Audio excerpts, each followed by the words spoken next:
Olá, pessoal, tudo bem?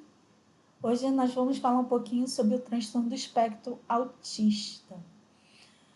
É muito interessante porque há mais ou menos 18 anos atrás, quando a escola começou, 17, 18 anos atrás, não se falava muito sobre esse tipo de transtorno. Então, nós da área da educação não éramos psicoeducados sobre esse tipo de transtorno. Então, a criança chegava, nós temos uma creche, aqui no Rio de Janeiro, e a criança ia falar lá com 4 anos de idade e muitas vezes a mãe e o pai não buscavam esclarecimentos, né? E o pediatra falava, espera, tá no processo de desenvolvimento. E agora, mais recentemente, nós estamos tendo o privilégio de sermos psicoeducados em relação aos transtornos mentais. Então, hoje podemos dizer que muitos professores já tiveram contato com alguém com transtorno do espectro autista, já diagnosticado. Não vou falar para vocês que é fácil o diagnóstico, pois requer um olhar bem afiado, né? Uma observação bem afiada, uma escuta bem trabalhada, um trabalho de uma equipe multidisciplinar até o fechamento do laudo.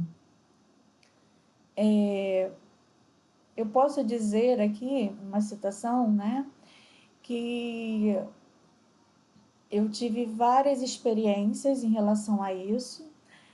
Eu tive uma experiência de um menino que falava, 2 aninhos, começou a falar, mamãe, papai, água, vovó. E quando chegou a 1 ano e 7 meses, a criança parou de falar e olhar nos olhos. E assim, foi um choque para a família. E essa criança foi levada ao pediatra. O pediatra encaminhou para um neuropsiquiatra infantil. O neuropsiquiatra encaminhou para fono, para psicólogo, né?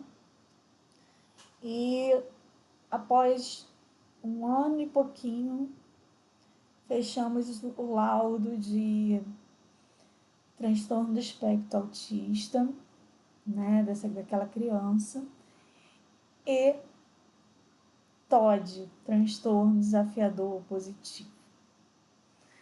Ele já estava mais ou menos com uns 3 para 4 anos. Então, não é tão fácil o fechamento de um laudo, Porém, também não é impossível.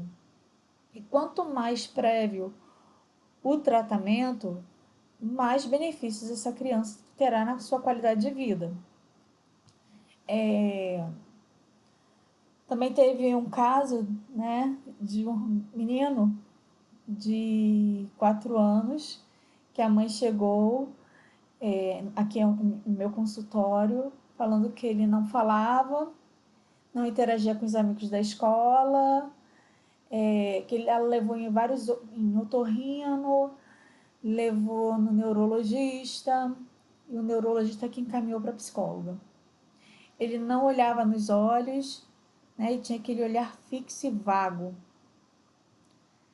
E a mãe desesperada, porque inicialmente ela achou que o menino era surdo.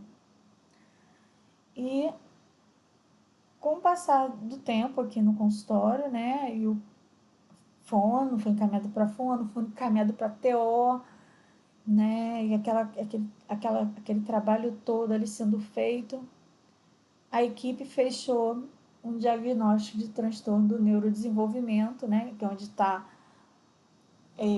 incluso o transtorno do espectro autista. O menino cada vez mais estava ficando com comportamentos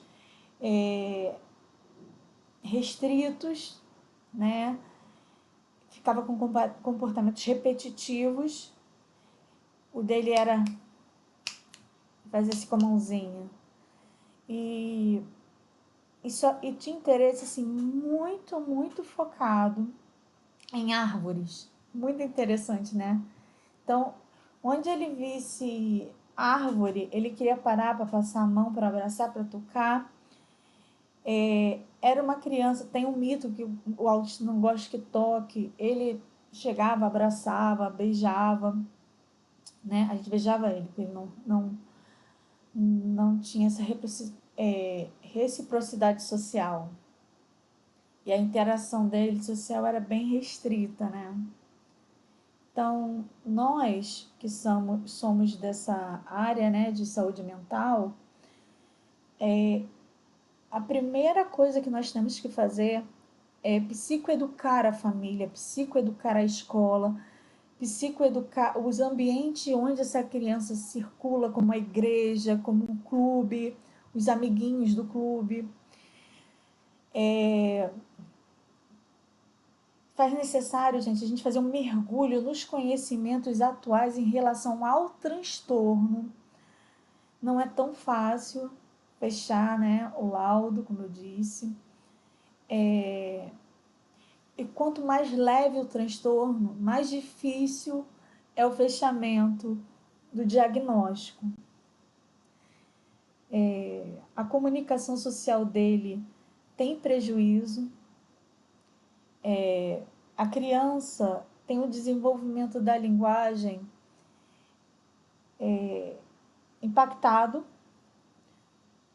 O desenvolvimento pessoal e social dessa criança também ocorre impactos, implicações. O desenvolvimento motor dessa criança tem que ser muito bem trabalhado também, porque às vezes a questão de segurar um lápis, de correr, porque aquela criança costuma ficar mais na dele, isolado, fazendo o que quer. Então, trabalha aí com o profissional de educação física. Eu tenho um paciente que ele se deu muito bem nas aulas de natação com um professor especializado. Então, ele ia no momento e aquele professor estava ali com ele. Ele tentou fazer a atividade no coletivo, só que a criança não conseguiu, então se achou melhor contratar esse professor em um outro horário na academia, para que essa criança estivesse trabalhando a natação. Nossa, ele teve um ganho assim enorme. Também a questão do desenvolvimento adaptativo dessa criança. Essa criança tem dificuldade de se adaptar em locais, até por causa da hipersensibilização, né, do corpo, dessas cargas de estímulo. Eu tenho um caso de um paciente também que sentou em plena avenida aqui do Rio de Janeiro, né, Avenida Rio Branco, e botou a mão nos ouvidos e ficou fazendo comportamentos repetitivos, e a sorte que ele estava com a mãe. E o policial veio logo correndo para ver o que estava acontecendo, que ele gritava e todo mundo em volta dele. E para você ver que não é um transtorno tão simples de lidar.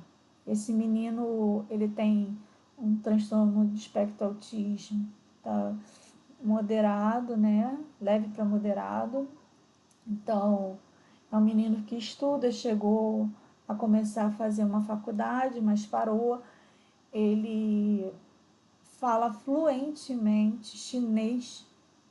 Chinês é dificílimo. Quem é que vai interagir com essa pessoa em chinês, né? Ele começou a fazer a faculdade de cinema, mas desistiu. Então, a gente tem que criar estratégias, né, para promover, gente, a inclusão dessas pessoas no nosso meio. Inclusão não é só na escola, é inclusão na sociedade, porque se fala muito de inclusão ligada somente à escola. E a sociedade como um todo, como incluir essas pessoas com autismo, né? E psicoeducar sempre. Quanto a gente está aí com a internet disponível de fazer vídeos, explicar, e também que os responsáveis corram atrás de equipe multidisciplinar, porque esse trabalho é um trabalho de formiguinha, mas dá, sim, qualidade, facilita na qualidade de vida. Ok, gente? Um grande beijo. Fica aqui minha dica, né? Na promoção da saúde e da educação da pessoa com transtorno do espectro autista. E até uma próxima. Até mais, gente.